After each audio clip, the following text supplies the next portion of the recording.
Good morning all of you. Tathagat PSC tutorial के YouTube channel पर मैं नेमदास आप सभी का स्वागत करता हूं। जैसा कि आप सभी जानते हैं कि बहुत ही जल्द शिक्षक भर्ती का नोटिफिकेशन आने वाला है, तो कई बच्चे ऐसे हैं जिनके मन में बहुत सारी शंकाएं उत्पन्न हो रही है। चलिए आज हम लोग बात करते हैं कि शिक्षक भर्ती में क्या क्या जो बच्चे हैं उनके मन में समस्याएं आ रही हैं। पहली समस्या ये आ रही है कि भर्ती विषयवार होगी, कितने पोस्ट होंगे, ठीक है, और 150 नंबर का जो होता है 150 नंबर का, क्या वो 100 नंबर का होगा। ऐसे बहुत सारे प्रश्न बच्चों के मन में आ रहे हैं। तो देखिए पहली बात इस बात पे आपको ध्यान देना है कि जब तक नोटिफिकेशन ना आ जाए तब तक आपको ज्यादा कुछ भी नहीं सोचना है। पहले हम लोग नोटिफिकेशन का वेट करते हैं। देखिए हमारे यहाँ भी शिक्षक भर्ती की बैचेस शुरू हो चुकी हैं। पहली बैच जो है वो दोपहर में है, शाम को है 2 बजे से 5 बजे तक, और एक नई बैच अभी शुरू होने वाली है 11 अगस्त से। ये सुबह लगने वाली है 8 बजे से 11 बजे तक। तो इसमें 3 घंटे का क्लास रहेगा। इसमें दोपहर वाले में भी 3 घंटे का क्लास रहेगा। तो इस क्लास में जुड़ के आप अपनी तैयारी को और पुख्ता और मजबूत बना सकते हैं। चलिए आज के इस वीडियो में हम लोग सीजीटेट 2021 और 2022 में मैथ्स के जितने इंपॉर्टेंट क्वेश्चन आए थे उनको सीखेंगे कि उनको हम लोग कैसे बना सकते हैं, ठीक है। इसके बाद हम लोग नेक्स्ट वीडियो और लाएंगे। तो सीजीटेट का जितना भी एग्जाम हुआ है 2012 के बाद से लेकर 2023 तक, उसमें मैथ्स के जितने भी क्वेश्चन आए हैं सारे क्वेश्चंस को हम लोग अलग अलग वीडियो बना के पूरे क्वेश्चंस को बनाना सीखेंगे। चलिए आज वीडियो की शुरुआत करते हैं। तो पहला क्वेश्चन आपकी स्क्रीन पर आ रहा है, ये देखिए। इसमें लिखा हुआ है कि a अनुपात b बराबर 2:3 हो और b अनुपात c बराबर 5:7 हो, तो a अनुपात b अनुपात c का मान क्या होगा। चलिए तुरंत बनाइए, कोशिश करिए। देखिए सीखते हैं। पहले आप लिख लीजिए a, b और c, ऐसे लिख लीजिए। देखिए a का मान यहाँ पे क्या दिख रहा है आपको 2, तो यहाँ पे 2 लिख लीजिए। b का मान क्या दिख रहा है 3, तो यहाँ पर 3 लिख देते हैं और इसको ऐसे छोड़ देते हैं। बाद में देखिए फिर से b का मान दिया हुआ है, कितना दिया हुआ है देखिए 5, और c का मान कितना दिया हुआ है 7, तो इसको अलग से ऐसे लिख लेते हैं। निकालना क्या था वो देखिए, a अनुपात b अनुपात c निकालना है, आपको ज्ञात करना है। यहां देखिए a का मान तो 2 है, ठीक है, लेकिन b के 2 मान दिए हुए हैं। एक मान है 3 और दूसरा मान है 5, तो ऐसे 2 मान नहीं होने चाहिए, इनको 1 बनाने का प्रयास करेंगे। तो कैसे बना सकते हैं, देखिए इसको हम लोग 5 से गुना करेंगे। तो ध्यान रखिएगा 5 से गुना करेंगे तो इन दोनों को गुना करेंगे। 5 और 7 को किससे गुना करेंगे, 3 से। यहां पर 3 से गुना करेंगे। चलिए गुना करते हैं। 5 दूनी 10, 5 तिया 15, 3 पंचे 15 और 3 सत्ते 21, तो इसका मान होगा 10, 15, 21। कौन से ऑप्शन में है देखिए, ए ऑप्शन। तो इसका करेक्ट आंसर होगा ए ऑप्शन। चलिए नेक्स्ट क्वेश्चन देखते हैं। नेक्स्ट क्वेश्चन है सीजीटेट 2022 का। प्रतिशत डेटा के लिए किस प्रकार का ग्राफ सबसे अच्छा काम करता है। तो इसमें देखिए, इसमें आंसर आएगा पाई चार्ट। पाई चार्ट में समझते हैं, देखिए एक सर्कल बनाया जाता है। इस सर्कल को अलग अलग ऐसे पार्ट्स में बांट दिया जाता है, विभाजित कर दिया जाता है। अब इसमें या तो इसको परसेंट में बांटा जाता है अलग अलग वैल्यूज लेके, तो ये टोटल जो परसेंट होता है वो 100% होता है, या कभी कभी इसको डिग्री में बांटा जाता है। तो जब डिग्री में बांटा जाता है तो टोटल जो मान होता है वो 360 डिग्री होता है।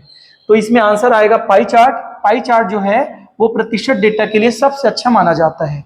चलिए आगे बढ़ते हैं। तीसरा क्वेश्चन, किसी बेलन का व्यास 28 सेंटीमीटर और ऊंचाई 10 सेंटीमीटर हो तो बेलन का आयतन ज्ञात कीजिए। ये सीजीटेट का क्वेश्चन है।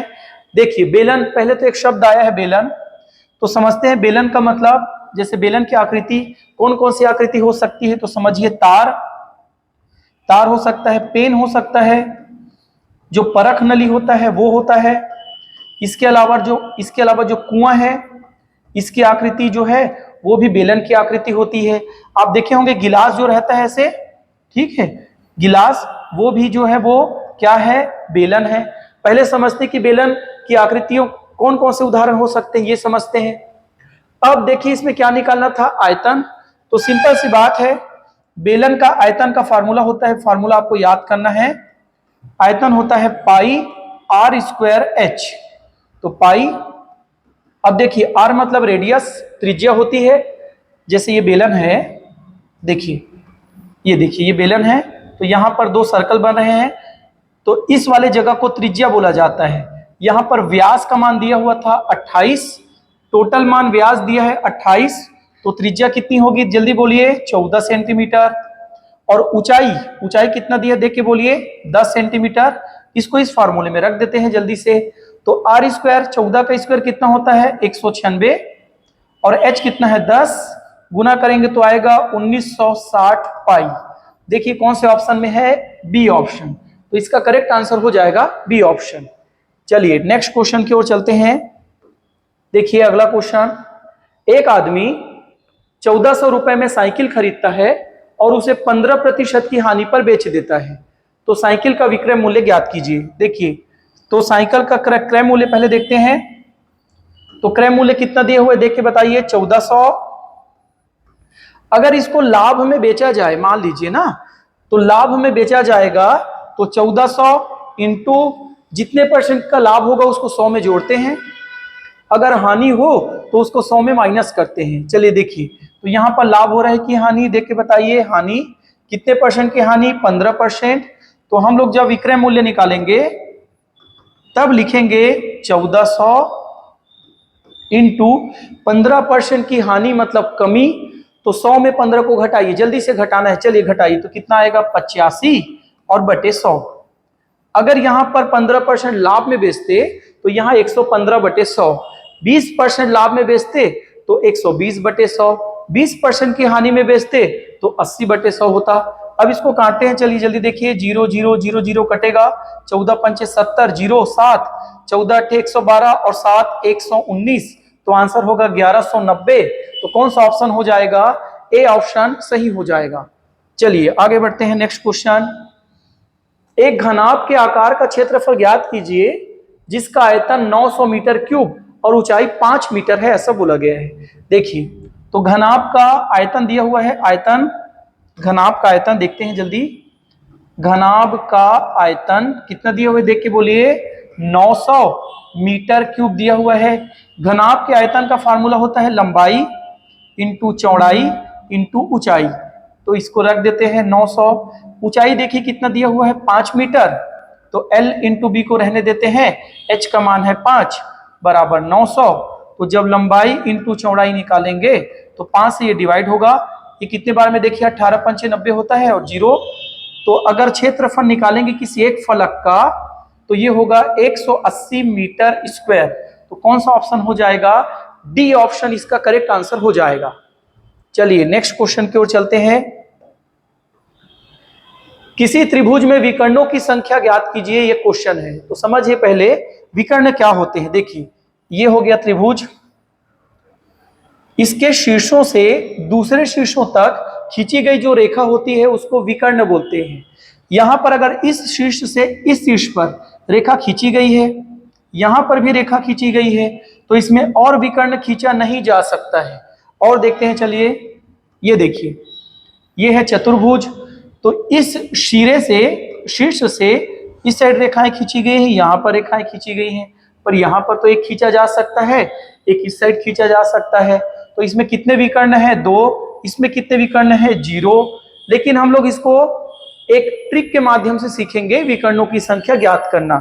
तो विकर्णों की संख्या ज्ञात करने के लिए आप लोग फार्मूला याद करिए, n-3 बटे 2, जहां n जो है वो भुजाओं की संख्या है। तो यहां पर क्या बोला गया है, त्रिभुज मतलब 3 भुजाएं, रख दीजिए n का मान 3, 3 में 3 घटाएंगे 0 बटे 2, तो आंसर आएगा 0। अगर चतुर्भुज की बात की जाएगी तो n के जगह रखेंगे 4 इंटू 4 में 3 घटाएंगे तो 1 बटे 2, तो 2 आएगा। मतलब चतुर्भुज में विकर्णों की संख्या कितनी होती है, 2। क्वेश्चन था त्रिभुज में तो 0 विकर्ण, तो कौन सा ऑप्शन आएगा, ए ऑप्शन आएगा। ये फार्मूला याद रखना है, विकर्णों की संख्या बराबर n-3 बटे 2।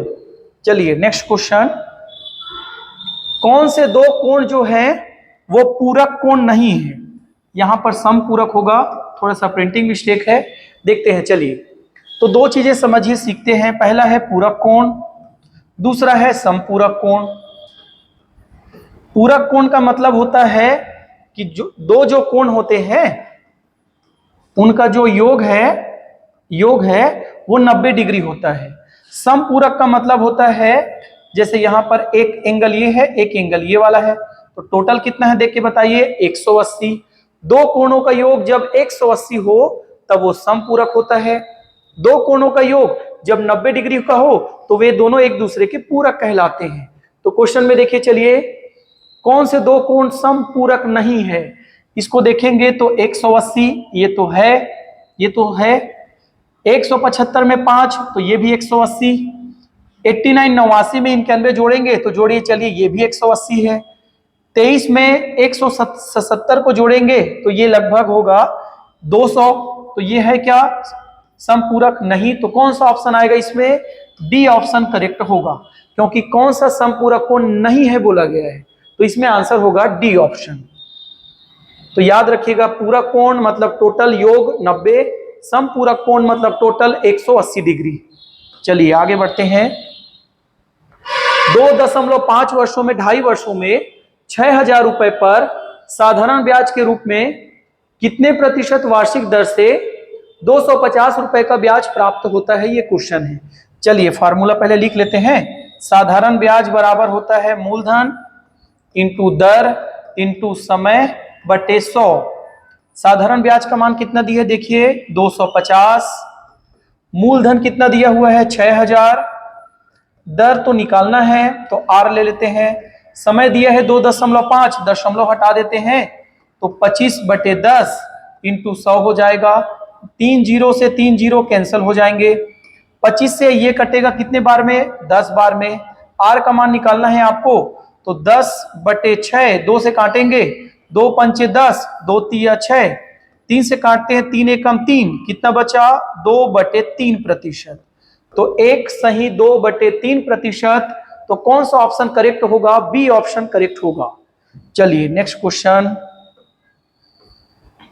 यदि x बराबर 1, y बराबर 2 और z बराबर -3 हो तो इसका मान ज्ञात क्या होगा, ऐसा बोला गया है। चलिए पुट करते हैं, डायरेक्ट पुट करते हैं, वैल्यूज को रख देते हैं जगह में। 2x², x का मान कितना है 1, तो 1 का स्क्वायर 1 होगा। y का मान कितना है 2, तो 2 होगा। -5, x का स्क्वायर, तो 1 का स्क्वायर 1 होगा। y का मान कितना मानना है 2, और +2, z का मान कितना मानना है -3, रख देते हैं। चलिए देखिए 2 दूनी 4, 5 दूनी 10, माइनस में 3 दूनी 6, -10 और -6 -16 होता है। अब इसको घटाएंगे प्लस और माइनस, तो -12। तो कौन सा ऑप्शन आएगा, सी ऑप्शन इसका करेक्ट आंसर हो जाएगा। चलिए नेक्स्ट नेक्स्ट क्वेश्चन देखते हैं। एक साइकिल सवार 2 घंटे में 10 किलोमीटर पर आवर और 1 घंटे में 13 किलोमीटर पर आवर की चाल से यात्रा करता है, उसकी औसत चाल कितनी होगी, ये क्वेश्चन है। औसत चाल बोला गया है। चलिए देखिए औसत चाल का फार्मूला, ये बहुत इंपॉर्टेंट है। तो औसत चाल का फार्मूला होता है, औसत चाल बराबर कुल दूरी बटे कुल समय। ये फार्मूला है, इसको अच्छे से याद रख लीजिएगा। औसत चाल बराबर कुल दूरी बटे कुल समय। तो कुल दूरी पहले निकालनी है। देखिए चलिए 2 घंटे तक चला है, बाद में 1 घंटे तक चला है, तो टोटल कितने घंटे चला है, 3 घंटे चला है। 2 घंटे में 10 किलोमीटर पर आवर की चाल से चला है। 1 घंटे में जब 10 किलोमीटर, तो 2 घंटे में कितना 20 किलोमीटर। यहां पर 1 घंटे में कितना चला है देख के बताइए, 13 किलोमीटर। तो टोटल दूरी हो जाएगी 20 और 13 कितना 33, काट देंगे तो आंसर आएगा 11 किलोमीटर पर आवर। चलिए एक बार फिर से रिवाइज करते हैं। 1 घंटे में 10 किलोमीटर की चाल से चल रहा है और ये 2 घंटे तक चला है, मतलब 20 किलोमीटर चला है। बाद में 1 घंटे में 13 किलोमीटर चला है, तो 20 और 13 33 किलोमीटर चला है, टोटल 3 घंटे चला है। औसत चाल का फार्मूला होता है कुल दूरी बटे कुल समय, रख देंगे, आसानी से आंसर आ जाएगा। तो 11, कौन सा ऑप्शन, डी ऑप्शन करेक्ट होगा। चलिए नेक्स्ट क्वेश्चन की ओर चलते हैं। देखिए 6072 में कौन सी न्यूनतम संख्या जोड़ी जाए कि यह पूर्ण वर्ग बन जाए। ये 2021 सीजीटेट का क्वेश्चन है। आज की इस वीडियो में हम लोग 2021 और 2022 के सीजीटेट के क्वेश्चंस को सॉल्व कर रहे हैं। अभी मैं 4-5 और वीडियो ऐसी वाला वीडियो बनाने वाला हूं। 2022 से लेकर 2023 तक के जितने भी क्वेश्चन सीजीटेट में आए हैं, मैं सारे क्वेश्चंस को डील करूंगा। आप लोग भी मेरे साथ साथ प्रैक्टिस करिएगा, अपनी तैयारी को पुख्ता करने पर, मजबूत करने पर काम करिएगा। चलिए ठीक है, देखते हैं। 6072 में कौन सी न्यूनतम संख्या जोड़ी जाए या घटाई जाए? तो आपको भाग विधि का प्रयोग करना है। चलिए भाग विधि का प्रयोग करते हैं। अगर मान लीजिए गुणा किया जाए, भाग किया जाए, तो गुणनखंड विधि का प्रयोग करते हैं। चलिए ऐसा कोई संख्या का पहाड़ा पढ़िए जो 60 से कम आए। जैसे 7 को 7 से गुना करेंगे तो 7 7 49, 8 को 8 से गुना करेंगे तो 8 8 64, वो ज्यादा हो जाएगा, तो 7 7 49। यहां पे आपको लिखना है 49, क्योंकि 7 को 7 से गुना करेंगे तो कितना होगा? 49 होगा। चलिए 60 में 49 को घटा दीजिए तो कितना आएगा? घटाइए जल्दी से, 11 आएगा। और ये जो 72 है इसको एक साथ नीचे उतार देना है, तो यहां पर 1172 हो गया। इस 7 में इसी 7 को आपको जोड़ना है, जोड़िए। 7 और 7 कितना होता है? 14। अब यहां पर मैं ऐसी संख्या रखूंगा, उसी संख्या को यहां पर रखूंगा और इस संख्या से इस पूरी संख्या को गुना करूंगा। और देखिए क्या जोड़ी जाए बोला जाए तो इससे बड़ी संख्या लाना है, क्या घटाया जाए बोला जाए तो इससे छोटी संख्या लानी है। तो लगभग में चलिए रख के देखते हैं। मैं 8 रख रहा हूं, यहां पर 8 रखता हूं, गुना करिए। चलिए 8 8 64, 4 यहां पर कितना आ गया? 6, 8 चौक 32 और 6 38, तो 8 3, 8 एकम 8 और 3 कितना हुआ? 11। देखिए 1184, इससे बड़ी संख्या लाए हैं। मैं फिर से बता देता हूं, ध्यान से सुनिए। कौन सी संख्या जोड़ी जाए तो 1172 से बड़ी संख्या लाना है। कौन सी संख्या घटाई जाए तो 1172 से छोटी संख्या लाना है आपको। चलिए घटा दीजिए तो कितना आएगा? 12, तो आंसर होगा 12। तो कौन सा ऑप्शन हो जाएगा? सी ऑप्शन सही आंसर हो जाएगा। चलिए नेक्स्ट क्वेश्चन की ओर चलते हैं। 40 संख्याओं का औसत 71 है। यदि 100 को 140 से प्रतिस्थापित किया जाए तो औसत में कितने की वृद्धि होगी? सीजीटेट 2021 का सवाल है। देखिए औसत के बारे में बात की गई है। पहले तो समझते हैं कि औसत का फार्मूला क्या होता है।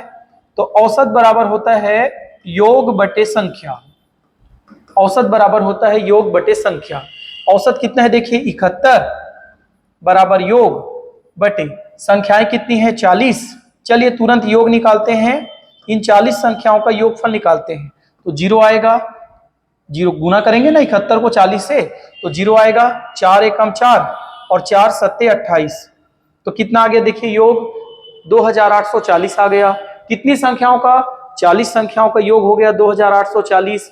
अब आगे बढ़ते हैं, देखिएगा 2840 में 100 को हटाना है, मतलब 100 कम करना है, और 100 की जगह क्या लिखना है? 140, मतलब 140 जोड़ना है। 100 हटाना है मतलब माइनस करना है, 140 जोड़ना है मतलब प्लस करना है। चलिए 140 प्लस में है, ये माइनस में है, तो प्लस आएगा। तो 2840 में 40 जोड़ देंगे तो 2880, ये नया योग बन गया। और जैसा कि हम लोग जानते हैं औसत का फार्मूला होता है योग बटे संख्या। तो पहली भी 40 संख्याएं थी, 100 को हटाए हैं तो 140 लाए हैं, तो अभी कितनी संख्या है? 40। चलिए औसत निकाल लेते हैं। 0 0, 7 चौक 28, सॉरी 4 सत्ते 28, 4 दूनी 8, तो नया औसत हो गया 72। पहले औसत क्या था? 71। कमी हुई कि वृद्धि हुई? वृद्धि हुई। 71 से 72 औसत हो गया, तो कितने की वृद्धि हुई? 1 की वृद्धि हुई। तो कौन सा ऑप्शन हो जाएगा? बी ऑप्शन करेक्ट हो जाएगा। चलिए नेक्स्ट क्वेश्चन की ओर चलते हैं। देखिए संख्या पद्धति के सोपान क्रमिक श्रृंखला को प्रदर्शित करने के लिए कौन सा क्रम सही है? देखिए पहले समझते हैं। संख्याएं जो हैं वो 2 प्रकार की होती हैं। पहली संख्या है वास्तविक और दूसरी संख्या, इसको रियल नंबर बोलते हैं। दूसरी संख्याएं होती हैं काल्पनिक। संख्याएं 2 प्रकार की, पहला वास्तविक, दूसरा काल्पनिक। वास्तविक संख्या फिर से 2 प्रकार, पहला परिमेय और दूसरा अपरिमेय। परिमेय संख्याएं फिर से 3 प्रकार के होते हैं। पहला होता है प्राकृत, दूसरा होता है पूर्ण और तीसरा होता है पूर्णांक। अब चलिए एक एक संख्याओं को डिटेल में समझते हैं। प्राकृत संख्याएं शुरू होती हैं 1 से और ये जाती हैं अनंत तक। पूर्ण संख्याएं 0 से शुरू होती हैं और अनंत तक जाती हैं। पूर्णांक -इन्फिनिटी से +इन्फिनिटी तक लिखा जाता है।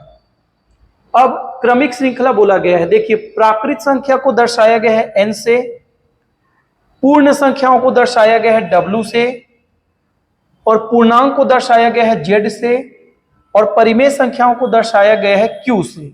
तो चलिए समझते हैं कि क्रम के आधार पे। देखिए, ये 1 से अनंत, ये 0 से अनंत, तो 1 से अनंत इसके अंतर्गत शामिल होता है, 0 से अनंत इसमें शामिल होता है। तो सबसे पहले आएगा n, सबसे पहले आएगा n। n से बड़ा कौन है देख के बताइए? w। w जो है इससे बड़ा कौन है? z। और z से बड़ा कौन है? देखिए जल्दी से, q। तो इस आधार पे देखिए NWZQ, NWZQ, तो कौन सा ऑप्शन करेक्ट हो जाएगा? सी ऑप्शन करेक्ट हो जाएगा। चलिए नेक्स्ट क्वेश्चन की ओर चलते हैं। निम्नलिखित में से कौन सा प्रतिशत 0.275 के बराबर है? तो ऑप्शन से गुजर के आपको वो वैल्यू लानी है। चलिए पहले ऑप्शन को ट्राई करते हैं। देखिए 27.5%। मैं दशमलव और प्रतिशत दोनों को हटाऊंगा। प्रतिशत का मतलब 1/100 होता है, कॉपी में लिख लीजिए। तो 275/10, प्रतिशत हटेगा तो 100 नीचे में आ जाएगा। 1 2 3, 3 अंक के बाद दशमलव लगाने हैं। 1 2 3 यहां दशमलव लगाना है, तो 0.275 ए ऑप्शन करेक्ट हो जाएगा। चलिए नेक्स्ट आगे बढ़ते हैं। जब एक वस्तु 5% लाभ पर बेची जाती है तो 5% की हानि पर बेचे जाने से 15 रुपए अधिक प्राप्त होते हैं। देखिए ट्रिक देखते हैं, क्या ज्ञात करना है? क्रय मूल्य क्या होगा बोला गया था। यहां पर देखिए, ये वह वैल्यू है जिसमें ना लाभ होता है ना हानि। बोला गया है 5% लाभ, एक बार 5% की हानि, तो टोटल अगर जोड़ देंगे तो कितना प्रतिशत है? 10% का मान कितने मूल्य के बराबर है? 15 रुपए के बराबर है। तो यहां से 1% बराबर क्या लिखेंगे? 15/10। टोटल मतलब होता है कितना प्रतिशत? 100%। तो दोनों साइड को 100 से गुना कर देंगे। ये देखिए 0 से 0 कटेगा तो आंसर कितना आएगा? 150 रुपए। तो इस वस्तु का क्रय मूल्य कितना हो जाएगा? 150। कौन सा ऑप्शन करेक्ट हो जाएगा? ए ऑप्शन करेक्ट हो जाएगा। चलिए नेक्स्ट क्वेश्चन देखते हैं। इस क्वेश्चन को देखिए, उस वस्तु का क्रय मूल्य क्या होगा जिसे 5% लाभ 5% हानि पर बेचे जाने पर विक्रय मूल्यों का अंतर 60 रुपए है। तो देख लीजिए शॉर्ट में बनाते हैं। 10% बराबर 60, तो 1% बराबर 6, और 100% बराबर कितना हो जाएगा? 600। तो कौन सा ऑप्शन करेक्ट होगा? बी ऑप्शन करेक्ट होगा। चलिए नेक्स्ट क्वेश्चन। त्रिभुज ABC में A से BC तक की लंबवत लंबाई 15 सेंटीमीटर, लंबवत लंबाई मतलब सीधी लंबाई, और B से 8 सेंटीमीटर, AC 24, तो B से AC की लंबवत लंबाई क्या होगी बोला गया है। चलिए पहले हम लोग डायग्राम बनाते हैं। देखिए ये ऐसे डायग्राम बना लेते हैं। अब यहां पर मैं A मान लेता हूं, इसको B मान लेता हूं, इसको C मान लेता हूं। A से BC तक की लंबवत लंबाई, ये वाली जो लंबाई है वो कितनी है? देखिए 15 सेंटीमीटर है। ये वाला जो मान है वो 15 सेंटीमीटर है। और A से C की लंबाई कितनी है देख के बोलिए? 24 सेंटीमीटर। ये वाली लंबाई 24 सेंटीमीटर है। और B से C ये वाली जो लंबाई है वो 8 सेंटीमीटर है, ऐसा बोला गया था। B से AC में कोई एक लंबवत रेखाएं खींचना है और इसकी लंबाई ज्ञात करनी है, ये वाली लंबाई ज्ञात करनी है। ये क्वेश्चन में बोला गया था। चलिए समझते हैं। लंबवत शब्द आया है तो आपको एक फार्मूला याद करना है। समकोण त्रिभुज का क्षेत्रफल होता है 1/2 आधार गुणित ऊंचाई। तो यहां पर 2 प्रकार के त्रिभुज बन रहे हैं। चलिए एक बार देख लीजिए अच्छे से। पहला त्रिभुज बन रहा है ये वाला, देखिए मैं कलर से बना रहा हूं। ये देखिए ये हुआ पहला त्रिभुज जो कि समकोण त्रिभुज है। तो इसमें चलिए क्षेत्रफल क्या लिखेंगे बोलिए। तो इसका क्षेत्रफल हो जाएगा 1/2 आधार गुणित ऊंचाई। तो आधार कितना है 8 और इसकी ऊंचाई कितनी है 15 बराबर। अब एक त्रिभुज तो और बन रहा है उसी आकृति का, उसको देखते हैं। तो इस त्रिभुज को मैं दूसरे कलर में बना रहा हूं, आप लोग ध्यान से देखिएगा। चलिए इस कलर में बनाता हूं, नीले कलर में। तो अगर इस त्रिभुज को सेकंड वाले त्रिभुज को देखेंगे तो यहां पर ऐसे देख सकते हैं आप, देखिए ये वाली त्रिभुज, ठीक है, यहां से ऐसे एक रेखाएं आ रही है इस साइड ऐसे, और ये देखिए तो ये आधार है और ये इसकी ऊंचाई है। चलिए इसको लिख लेते हैं फार्मूला। तो 1/2 आधार, इस साइड से देखिए ये आधार है, तो आधार कितना मानना है 24 इंटू ये उसकी ऊंचाई है, तो इसी को तो ज्ञात करना था, तो h मान लेते हैं। जो जो कटेगा 2 से 2 कटेगा, काटते जाते हैं, 8 तिया 24 3 पंचे 15, तो इसकी ऊंचाई होगी 5 सेंटीमीटर। तो कौन सा ऑप्शन आ जाएगा, डी ऑप्शन करेक्ट आंसर हो जाएगा। ठीक है, तो आज की क्लास में हम लोग 2022 और 2021 में आए हुए महत्वपूर्ण क्वेश्चंस जो शिक्षक भर्ती में आ सकते हैं या रिपीट हो सकते हैं, उनको बनाने का तरीका सीखे हैं। बहुत ही जल्द हम लोग और वीडियो लेकर आएंगे। तब तक आप इस वीडियो में जितनी भी चीजें मैं बताया हूं उसको कॉपी में नोट कर लीजिए, बार बार रिवीजन करिए, बहुत मेहनत करिए और शिक्षक भर्ती में अपना एक पोस्ट सुनिश्चित करिए। ठीक है, तो मिलते हैं नेक्स्ट वीडियो में।